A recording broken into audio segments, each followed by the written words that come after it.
భారతదేశంలోనే ప్రపంచంలోనే భారతదేశాన్ని గౌరవాన్ని భారత రాజ్యాంగం రూపొందించినటువంటి మహానుభావుడు డాక్టర్ బిఆర్ అంబేద్కర్ విగ్రహాన్ని నిర్మించడానికి అడ్డంకులు ఉంటాయని చెప్పి ధైర్యంతో విగ్రహం పెట్టడం జరిగింది. అది ఓర్చుకోలేక అంబేద్కర్ విగ్రహాన్ని అక్కడ ఏర్పాటు చేయడం తట్టుకోలేక సతీష్ నాయుడు అతని అనుచరులే కావాలని చెప్పేసి డాక్టర్ బిఆర్ అంబేద్కర్ విగ్రహాన్ని నిప్పిపెట్టినట్టుగా మేము భావిస్తా ఉన్నాం. అక్కడ ఉన్నటువంటి స్థానిక నేతలు, దళిత సంఘ నేతలు ఇదే మాట చెబుతా ఉన్నారు. ఈ విషయంలో ప్రభుత్వం, చంద్రబాబు నాయుడు గారి ప్రభుత్వం అధికారంలోకి వచ్చినాక దళితులన్నా, మహిళలన్నా, రైతులన్నా అతని గిట్టదు కాబట్టి దళితుల మీద నిరంతరం దాడులు, అత్యాచారాలు కొనసాగుతున్నప్పుడు కూడా ఎలాంటి చట్టపరమైనటువంటి చర్యలు తీసుకోకపోవటం వల్లనే ఇలాంటి సంఘటనలు పునరావృతమవుతుందని చెప్పేసి స్పష్టం చేస్తా ఉన్నాం.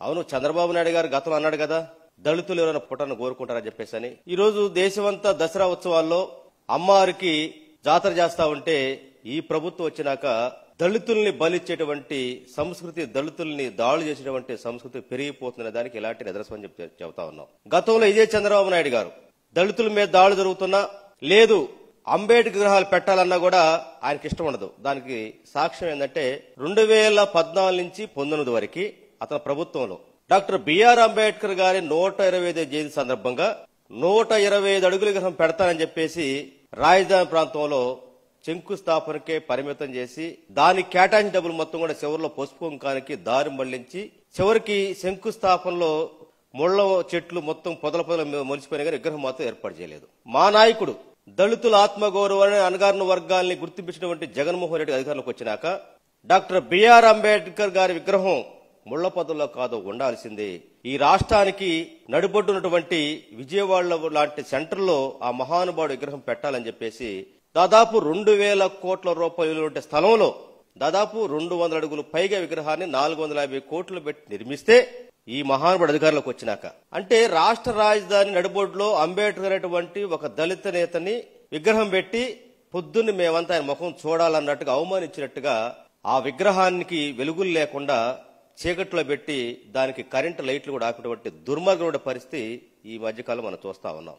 అంతేకాదు ఈ రోజు స్వయాన ఏతా స్మృతివనంలో డాక్టర్ బిఆర్ అంబేద్కర్ స్మృతివనంలో పనిచేసేటువంటి తోటమాలీలు, కూలీలకి 9 నెలలుగా జీతం ఇవ్వకుండా ఉంటే ఈ రోజు ఆ స్మృతివనంలో పనిచేసినటువంటి కార్మికులు మొత్తం కూడా అంబేద్కర్ దగ్గర నిరసన తెలిపేటువంటి దౌర్భాగ్య పరిస్థితి వచ్చిందంటే, దేవళంపేట అంబేద్కర్ గారి విగ్రహాన్ని తగలబెట్టిన సంఘటనలో నిన్న జరిగింది.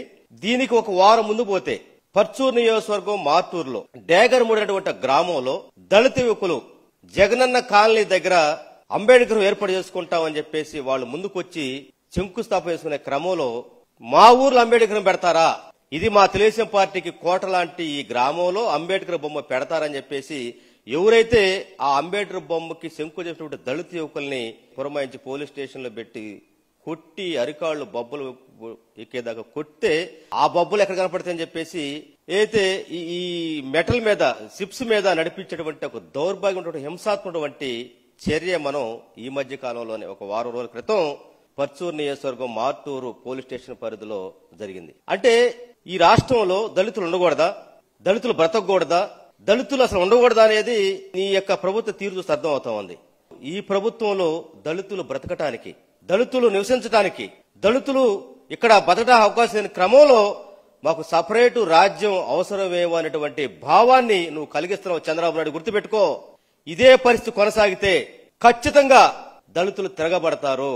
దళితులు తిరగబడి నీ ప్రభుత్వాన్ని కూలుస్తున్నది మాత్రం మర్చిపోదని చెప్పి తెలియజేస్తా ఉన్నాం. ఈ సంవత్సర కాలంలో దళితులు సాగు చేసుకుంటున్నటువంటి అద్దెకి నియోజకవర్గంలో చింతల సీనటువంటి ఒక దళితుడు బల్లికొరవ మండలంలో ఎన్నో సంవత్సరాలుగా భూమి సాగు చేసుకుంటా ఉంటే ఆ సాగు చేసుకున్నటువంటి భూమి విలువైంది కనుక ఆ భూమిని అక్కడ తెలుగుదేశం పార్టీ కార్యకర్త దీన్ని అనుభవించాలని చెప్పేసి అతని చేతుల నుంచి లాక్కుంటే ప్రభుత్వం, కలెక్టర్ గారు, ఎస్పీ గారు ఆ సమస్యలో తెలుగుదేశం పార్టీ వాళ్ళకి అనుకూలంగా పనిచేస్తే చెప్పుకునే దిక్కులేక చింతల శ్రీనటువంటి ఒక మాదిగ రైతు పురుగుల మంజాగి నా సాగుకి కారణం ఆనాటి శాసనటువంటి గొట్టిపాటి రవికుమార్ అన్న అని బహిర్గతంగా చెప్పినప్పటికీ కూడా ఇంత మట్టికి చర్యలు తీసుకోలేదంటే ఇది దళిత వ్యతిరేక ప్రభుత్వం, ఇది దళితులకు వ్యతిరేక పరిస్థితి ప్రభుత్వం, దళితుల ద్రోహి చంద్రబాబు నాయుడని చెప్పడానికి ఎందుకంటే సాక్ష్యాలు ఏం కావాలని చెప్పి అడుగుతా ఉన్నాం. ఈ ప్రభుత్వంలో బహిష్కరణలు అప్పుడెప్పుడు ఎనగ చూసాం, దళితుల్ని గ్రామాలు బహిష్కరించారంట అంటరానితనంతో అని చెప్పేసి. కానీ ఈ ప్రభుత్వం వచ్చినాక పిఠాపురం లాంటి నియోజకవర్గంలో మల్లావ్ అనే గ్రామంలో అక్కడ ఉన్నటువంటి మాలపేటలను మాల యువకుల్ని బహిష్కరించినటువంటి పరిస్థితి మనం చూసాం. ఆ తర్వాత చూసుకుంటే కందుకూరు నియోజకవర్గం నెల్లూరు జిల్లా దప్పలంపాడులో మాదిగపల్లి బహిష్కరించిన పరిస్థితి మనం చూసాం. ఆ తర్వాత రాజంపేటలో అక్కడ ఉన్నటువంటి మాదిగల్ని బహిష్కరించిన పరిస్థితి మనం చూసాం. అంటే దళితుల మీద దాడులు, బహిష్కరణలు, వేధింపులు, అత్యాచారాలు, దళితుల భూములు లాక్కోవటం ఇవన్నీ చూస్తా ఉంటే ఈ ప్రభుత్వంలో దళితుల యొక్క మనుగడే ప్రశ్నార్థకంగా మారినటువంటి పరిస్థితి ఈ రాష్ట్రంలో కనపడతా ఉంది. ఎదురుకొప్పం మండలం దేవళంపేటలో డాక్టర్ బిఆర్ అంబేద్కర్ విగ్రహాన్ని నిప్పుపెట్టేటువంటి దుండలెడుతున్నారో తక్షణం వాళ్ళని అరెస్ట్ చేయాలి, ముఖ్యంగా సతీష్ నాయుడు అతని అనుచరులను అరెస్ట్ చేయాలని చెప్పేసి డిమాండ్ చేస్తా ఉన్నాం. అదేవిధంగా ఈ సంఘటన అనేటువంటిది కేవలం అంబేద్కర్ విగ్రహాన్ని అవమానపరచటే కాదు, ఈ దేశంలో ఈ రాష్ట్రంలో ఉన్నటువంటి దాదాపు కోట్లాది మంది దళితుల యొక్క ఆత్మ గౌరవాన్ని దెబ్బతీసినటువంటి నీ ప్రభుత్వం కొనసాగే హక్కు లేదని చెప్పేసి ఈ సందర్భంగా తెలియజేస్తా ఉన్నాం.